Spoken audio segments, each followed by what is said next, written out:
नमस्कार दोस्तों, दीक्षा क्लासेस में आप सभी का एक बार फिर से बहुत स्वागत है। और आज के इस वीडियो में एसएससी की तरफ से जो नई भर्ती आई है सीएचएसएल की, उसके बारे में हम लोग आज के इस वीडियो में बात करेंगे। फॉर्म की starting date, end date, form के कितने टीयर होते हैं, कितने स्टेजेस में एग्जामिनेशन होगी, हर स्टेजेस में क्या क्या पैटर्न होने वाला है उसके बारे में भी बात करेंगे।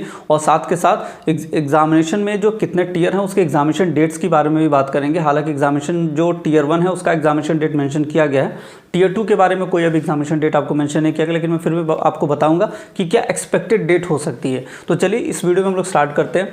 सबसे पहली बात तो ये कि इस बार पिछली बार की कंपैरिजन में डबल वैकेंसीज हैं। इस बार 3712 पदों पर भर्ती आई हुई है, जो कि पिछले बार की तुलना में लगभग दोगुनी है। ठीक है, अब देखते हैं कि ये जो फॉर्म की स्टार्टिंग डेट है वो 8 अप्रैल को फॉर्म स्टार्ट हो रहा है। उसके बाद जो एंड डेट है वो 7 मई है। लगभग आपको 1 महीने मिलेंगे फॉर्म भरने के लिए। और करेक्शन अगर आपको करना है तो 10 मई और 11 मई 2 दिन में आप करेक्शन कर सकते हैं। तो ये 10 मई और 11 मई को आप करेक्शन करने के लिए आपके पास ऑप्शन रहेगा।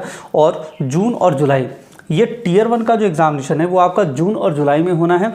लेकिन जो टीयर 2 है वो आपको बोला गया टू बी नोटिफाइड लेटर, मतलब इसका डेट वो बाद में बताएंगे। लेकिन मैं आपको एक अंदाज़ा बताता हूँ कि जून जुलाई में जब आपका टीयर 1 हो जाएगा तो टीयर 2 के लिए बहुत ज़्यादा आपको टाइम नहीं मिलने वाला है। टीयर 2 में ऑलमोस्ट आपको 2 से 3 महीने का मैक्सिमम टाइम आपको मिलेगा। तो अगर आप ये सोच रहे हैं कि टाइपिंग की प्रिपरेशन आप बाद में करेंगे क्योंकि टीयर 2 में आपको देना है, तो फिर आपके लिए उस समय जो है वो प्रॉब्लम हो सकती है। तो टीयर 1 और टीयर 2 इन दोनों का एक साथ आप लेके चले तभी आपकी प्रिपरेशन हो पाएगी। ठीक है, तो ये तो हो गई कुछ डेट्स की बात जो इसमें मेंशन किया गया। अब आगे बढ़ते हैं, आगे देखते हैं क्या क्या चीज़ें इसमें जो मेन पॉइंट्स होंगे हम उनके बारे में बात करेंगे। ये लेवल है, हर बार वो चीज़ें सेम ही रहती। फिर उसके बाद वैकेंसीज़ की बात हो गई, रिजर्वेशन की। जो टोटल पोस्ट है वो टोटल पोस्ट इसमें 3712 3712 पोस्ट इसमें आए हुए। एज लिमिट आपको पता हुआ है कि the crucial dates for age recording is fix as 1/8/2024 is accordance with the provisions of DOPT. इसमें आप देख सकते हैं कि एज जो मेंशन किया गया है वो 18 to 27, मतलब आप बिलो 18 नहीं होने चाहिए, 27 से अबव नहीं होनी चाहिए। बट इसमें आपका एक कंडीशन होता है कि अगर आप रिजर्वेशन में आते हैं तो फिर आप इसको एक्सीड कर सकते हैं। तो अलग अलग कैटेगरीज में जो भी आपको एज में रिलैक्सेशन मिलता है वो यहाँ पर आपको दिया जाएगा। ठीक है, फिर ये एज रिलैक्सेशन की बात है कि किस किस कैटेगरी में कितना एज रिलैक्सेशन मिलेगा वो आपको यहाँ पर मेंशन किया गया। ठीक है ना, ये हो गया एज की बात। फिर नेक्स्ट बात करते हैं, नेक्स्ट इसमें क्या क्या चीज़ें जो मेन पॉइंट है वो मैं आपको एक्सप्लेन कर दूंगा।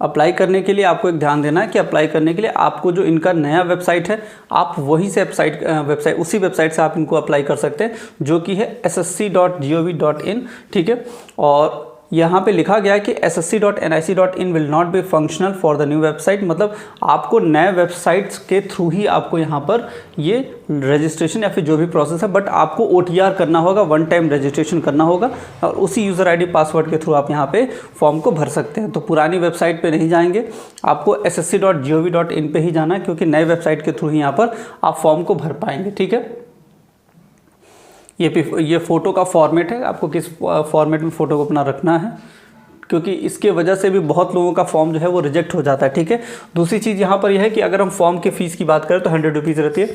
बहुत सारे आजकल जितने भी फॉर्म भरे जा रहे हैं, किसी में 500, किसी में 1000, लेकिन एसएससी का फिक्स है वो 100 रुपीज़ ही आपसे लेती है। तो ये एक अच्छी चीज़ है। हाँ, इसमें एक चीज़ और है कि अगर आप किसी चीज़ में क्लेम करना चाहते हैं, जैसे आपने कोई एग्ज़ाम देने के बाद जो आपका आंसर की है, अगर आपको लगता है कि इस क्वेश्चन में मुझे क्लेम करना चाहिए, अगर आपको लगता है तो आप वो 100 रुपीज़ देके हर क्वेश्चन पे आप क्लेम कर सकते हैं। क्लेम करने का ऑप्शन आपको दिया गया है। और इसमें बोला गया online fee can be paid by candidates up to 8 May 2024, मतलब जो लास्ट डेट है वो 7 मई, उसके एक दिन बाद भी आप फॉर्म का फीस आप सबमिट कर सकते हैं। ठीक है, करेक्शन के लिए वो स्टार्टिंग में ही दिया गया था, 10 मई और 11 मई को आपको करेक्शन का विंडो खुलेगा, तो आप उस दिन जा कर के वेबसाइट के थ्रू अपना करेक्शन अगर फॉर्म में है तो वो कर सकते हैं। ठीक है, तो ये कुछ चीज़ें हैं। अब मेन हम लोग बात करेंगे कि सिलेबस क्या है। मेन वही चीज़ है, कितने टीयर में एग्जामिनेशन। देखिए, ये आपका टीयर 1 है जो कि कंप्लीटली क्वालिफाइंग है। Qualifying in nature in the sense कि आपको यहाँ पर सिर्फ क्वालिफाई करना है। और इसमें देखिए इंग्लिश लैंग्वेज के 25, ये सब सेम ही है, 25 क्वेश्चंस हैं और 50-50 मार्क्स के रहेंगे। दैट मीन्स कि 100 क्वेश्चन और 200 मार्क्स के रहेंगे। 60 मिनट्स आपको मिलेंगे, 80 मिनट्स उनके लिए मिलेंगे जो कि फिजिकली एबल्ड जो लोग होंगे उनके लिए मिलेगा, ठीक है। तो 60 मिनट्स आपके पास हैं इसमें। Tier 1 examination will consist of objective type multiple choice of questions only. The questions will be set in English, Hindi and मतलब किसी भी लैंग्वेज में आप वो दे सकते हैं, ठीक। There will be negative marking of 0.50, मतलब 1/4 के नेगेटिव मार्किंग। अगर आपको 2 मार्क्स मिलते हैं तो 0.50 आपको नेगेटिव मार्किंग मिलेगा। ये Tier 1 की बात हो गई। अगर Tier 2 की बात करें तो ये 2 सेक्शन में कंप्लीट होगा, ठीक है। Tier 2 अगर देखेंगे तो 2 सेक्शन में कंप्लीट होगा। सेक्शन 1 में आपका मॉड्यूल 1 और मॉड्यूल 2। मॉड्यूल 1 में मैथमेटिक्स और रीजनिंग, ये मॉड्यूल 1 में मैथमेटिक्स है, मॉड्यूल 2 में आपका रीजनिंग है, जिसके दोनों के 30-30 क्वेश्चंस होंगे और 60 जो क्वेश्चंस होंगे, हर क्वेश्चन जो होगा वो 3 मार्क्स का होगा। दैट मीन्स 180 मार्क्स के यहाँ पर होंगे और इस 60 क्वेश्चंस के लिए आपको 60 मिनट्स आपको दिए जाएंगे। इन दोनों को मिला के 60 क्वेश्चन और 60 मतलब 1 आवर आपको मिलेंगे इस सेक्शन के लिए। फॉर ईच सेक्शन, ये एक सेक्शन है, मॉड्यूल 1 और मॉड्यूल 2 मिला करके एक सेक्शन है, यहाँ पर आपको 1 आवर का टाइम दिया जाएगा, ठीक है। फिर हम आप अगर बात करें सेक्शन 2 की, तो सेक्शन 2 में आपको मॉड्यूल 1 में आपका इंग्लिश हो गया, ठीक, और मॉड्यूल 2 में आपका जीए हो गया। सबसे ज़्यादा जो वेटेज जिस चीज़ को दी गई है वो इंग्लिश है। इंग्लिश के 40 क्वेश्चन है और बाकी आपका जीए जो है, जनरल अवेयरनेस जो है, उसके 20 क्वेश्चन है। तो यहाँ भी आपके 60 क्वेश्चन हो जाते हैं। 3 मार्क्स ईच के हिसाब से यहाँ भी 180 मार्क्स आपको मिलेंगे, ठीक है। 180 मार्क्स का ये भी हो जाएगा और यहाँ भी आपको 1 आवर का सेक्शन, मतलब 1 आवर यहाँ भी मिलेगा, 1 आवर यहाँ भी मिलेगा, सेक्शन 1 और सेक्शन 2 में। सेक्शन 1 में भी 2 मॉड्यूल है और सेक्शन 2 में भी 2 मॉड्यूल हैं। फिर जब आप सेक्शन 3 में आते हैं तो कंप्यूटर नॉलेज का टेस्ट होता है, जो कि सिर्फ क्वालिफाइंग इन नेचर होता है, बट यहाँ पे क्वेश्चंस का लेवल थोड़ा सा कभी कभी अप एंड डाउन हो सकता है, ठीक है। तो ये भी चीज़ें ध्यान में रखेंगे, ठीक है। फिर स्किल टेस्ट होता है, कंप्यूटर में 15 मिनट में आपको टाइपिंग करनी होती है, 15 मिनट जनरली मिलता है टाइप करने के लिए, ठीक है। जो भी आपको दिया जाएगा टाइप करने का पैरा, वो उसके लिए आपको 15 मिनट्स का टाइम मिलेगा, ठीक है। फिर यहाँ पे मेंशन भी किया गया सेक्शन 1 में कौन कौन से मॉड्यूल है, सेक्शन 2 में क्या है, सेक्शन 3 में क्या है, ठीक। तो ये सारी चीज़ें हैं और उम्मीद करते हैं कि आपको वीडियो के थ्रू इन्फॉर्मेशन मिल गया होगा। अगर इसके अलावा भी आपको लगता है कि कोई और इन्फॉर्मेशन आपको चाहिए इसके रिगार्डिंग या किसी भी चीज़ के रिगार्डिंग, तो आप नीचे कमेंट बॉक्स में कमेंट करिए, उस पर हम लोग एक सेपरेट वीडियो बनाएंगे।